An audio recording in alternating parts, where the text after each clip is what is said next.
पर एक मंदिर है, भगवान जवाब दे रहे हैं, और उस मंदिर में राधिका रहती है और दुनिया कृष्ण कृष्ण कहने से पहले और राधा राधा कहती है। आपने सुना होगा राधे कृष्ण। बहुत सुंदर जवाब दिया। रुक्मिणी ने परीक्षा ली, गरम दूध दिया, दूध राधा ने पिया, छाले भगवान के पड़ गए। आगे जाकर के सुखदेव जी ने कहा कलयुग के राजाओं का वर्णन किया। कलयुग के राजा ऐसे होंगे, उनके मंत्री उनको मार देंगे, खुद राज को संभाल लेंगे। ब्राह्मणों के बारे में बताया, ब्राह्मण अपने पथिक से भटक जाएगा और अपने कार्य को छोड़ करके दूसरे कार्यों में व्यस्त हो जाएगा। दत्तात्रेय के 24 गुरुओं का वर्णन आया। भैया माइक बना दो। दत्तात्रेय जी महाराज के 24 गुरुओं का वर्णन आया। और महाराज आज मेरे गोविंद रे 24 गुरुओं का वर्णन होने के बाद में भगवान के वंश की कथा आ गई। राजन धीरे धीरे भगवान का वंश बहुत बढ़ने लगा, मदिरा पान करने लगे, अभिमान में आ गए, अहंकार में आ गए। और हुआ क्या? बोले राजन, एक दिन भगवान श्री कृष्ण की द्वारका में कुछ संत आए हुए थे।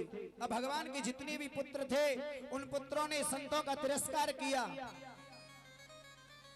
सांब को पेट से कपड़ा बांध करके ले गए।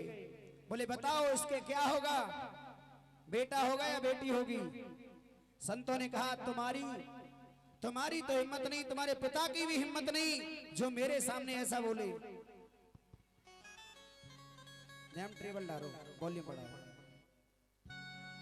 बोले तुम्हारी क्या, तुम्हारे पिता की भी हिम्मत नहीं है जो मेरी परीक्षा ले, हमारी परीक्षा ले। और संतों ने कहा बोले न बेटी होगी न बेटा होगा, इसके वो होगा जो तुम्हारे पूरे यदुवंश का विनाश कर देगा।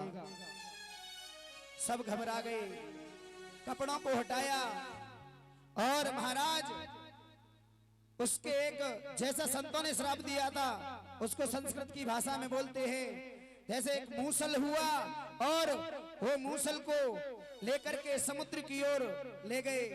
समुद्र में जाकर के उसको घिस करके उसे समुद्र में फेंक दिया। वो पार पे आ गया महाराज। उसमें से एल का नाम की घास बनी, उसे उखाड़ करके सभी यदुवंशी मदिरा पान करके आकर आपस में लड़ते हुए पतन की यानी विनाश की ओर चले गए। उसमें एक छोटा सा टुकड़ा बचा था, उसे एक मछली निकल गई। मछली ने पेट में निकल लिया, उसे मछुआरा पकड़ ले गया। महाराज आगे क्या हुआ? उस मछुआरे ने क्या किया, उस मछली को बाहर निकाल करके उसके पेट में से उस कण को निकाला, उसे लोहार को दे दिया। लोहार ने बहेलिया को दे दिया, बहेलिया ने उसे अपने बाण पे सजा लिया। आज मेरे गोविंद एक वृक्ष के नीचे बैठ करके पैर के ऊपर पैर रख करके बांसुरी बजा रहे थे और बांसुरी बजाते समय वही बहेलिया आया। उस बहेलिया ने समझा कि कोई हिरन है, उसने हिरन समझ करके और भगवान के पैर में वो तीर मार दिया। जैसे ही भगवान के पैर में तीर लगा भक्तों, वो बहेलिया रो गया, प्रभु मुझसे भूल हो गई, मैंने तो कोई हिरन समझा था, मृगा समझा था। आज भगवान का दारुक नाम का सारथी बहुत रोया भगवान के लिए। अर्जुन भी था, अर्जुन भी बहुत रोया, बोले प्रभु कैसे हो गया ये। आज वो बहेलिया सामने आया। भगवान ने कहा बहेलिए तेरा और मेरा हिसाब बराबर हो गया आज। बोले कैसे प्रभु? बोले जब मैं राम के अवतार में था तो मैंने तुझे छिप के मारा था। बहेलिया कोई और नहीं था भक्तों, बाली था। वही बाली बहेलिया बनकर के आया, उसने अपना हिसाब बराबर कर लिया। अर्जुन से कहा अर्जुन इस बाण को खींच मेरे पैर में से। अर्जुन को बहुत अभिमान था अपने गांडीव पर। अर्जुन से वो बाण नहीं खींचा और बाण को खींचते समय भगवान ने अपनी पूरी शक्ति को अपने अंदर ले लिया। आज भगवान ने अर्जुन से कहा, बोले इन सभी मेरी रानियों को, पटरानियों को ले जा, ये ब्रज में जाकर के गोपियों के और राधा रानी के सानिध्य में रहेंगे, इनका जीवन धन्य हो जाएगा। अर्जुन सभी भगवान की पटरानियों को लेकर के आया, गोपियों को लेकर के आया। भगवान स्वयं कौल भील बन करके आए और अपनी पत्नियों का हरण कर ले गए। समय समय की बात है और समय बड़ा बलवान, और भीलन लूटी गोपिका और बे अर्जुन बेईमान। आज अर्जुन कुछ नहीं कर पाया। भगवान अपने धाम के लिए जा रहे हैं, सभी देवता देखने लगे, जितने भी देवता थे सब देखने लगे टकटकी बांध करके कि गोविंद जाते हैं तो कहां जाते हैं। सुखदेव स्वामी बोले, हे राजन परीक्षित, मेरे गोविंद के शरीर में से एक तेज पुंज निकला और निकल करके ऊपर गया और घूमता हुआ श्रीमद् भागवत में आकर के विलीन हो गया।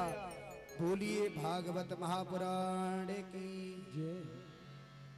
हे राजन परीक्षित, भगवान ने कहा, जो इस भागवत रूपी कल्प वृक्ष के नीचे आकर के बैठेगा, समझो वो मेरा ही दर्शन कर रहा है, क्योंकि श्रीमद् भागवत को साक्षात भगवान का स्वरूप बताया है। आगे जाकर के बताया, भगवान के सभी भक्त जो इसको सुनेंगे, जो इसकी शरण में आएंगे और उनका उद्धार होगा। कलयुग के अंत में संबलपुर ग्राम में और विष्णु यश ब्राह्मण के यहाँ कल्कि भगवान का अवतार होगा और जो पापियों का संहार करेंगे, और जिस दिन पापियों का संहार हो जाएगा उसी दिन से सतयुग प्रारंभ हो जाएगा। बोलिए भक्तवत्सल भगवान की। माइक ले लो, जय तो बोलो करो, जय हो। आगे जाकर के आज सुखदेव जी महाराज परीक्षित को अंतिम उपदेश करने लगे। राजन, तेरी जो पशु बुद्धि है उसे त्याग दे। बोले क्यों? बोले आज तुझे 7 दिन हो गए और कथा सुनते सुनते। राजन, आज ठीक 7वां दिन है। परीक्षित ने कहा, गुरुजी आज तो वही दिन आ गया जो एक संत ने मुझे श्राप दिया था कि तक्षक सर्प आएगा और तुझे डसेगा। परीक्षित से कहा, अपनी पशु बुद्धि को त्याग दो, ये मत सोचना कि मैं मरूंगा। तुम आत्मा हो, आत्मा न कभी जन्म लेती है न मरती है, और तुम तो अजर अमर हो। परीक्षित को ज्ञानमयी उपदेश दिया और महाराज सुखदेव जी महाराज ने कहा, राजन तुमने जितने प्रश्न किए मैंने सबका जवाब दिया है। अब एक लास्ट कथा सुनाने जा रहा हूं, उसे ध्यान से सुनो।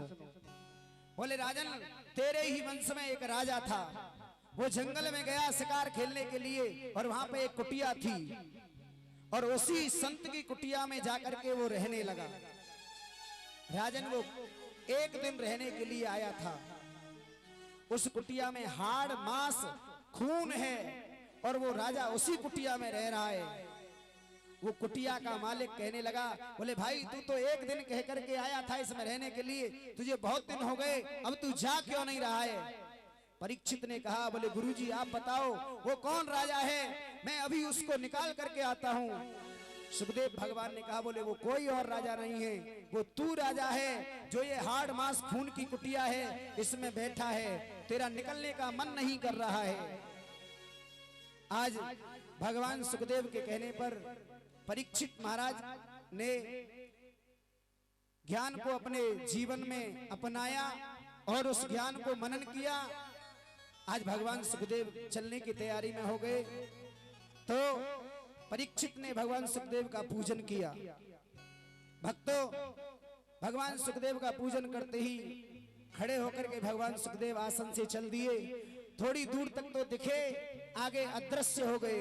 बोलिए सुखदेव भगवान की जय। आज परीक्षित का शरीर वही रह गया, उसके अंदर से जो आत्मा रूपी उसका स्थूल जो सूक्ष्म शरीर था वो जाकर के यानी भगवान में विलीन हो गया और स्थूल शरीर को डसने के लिए तक्षक सर्प आया, डस करके चला गया।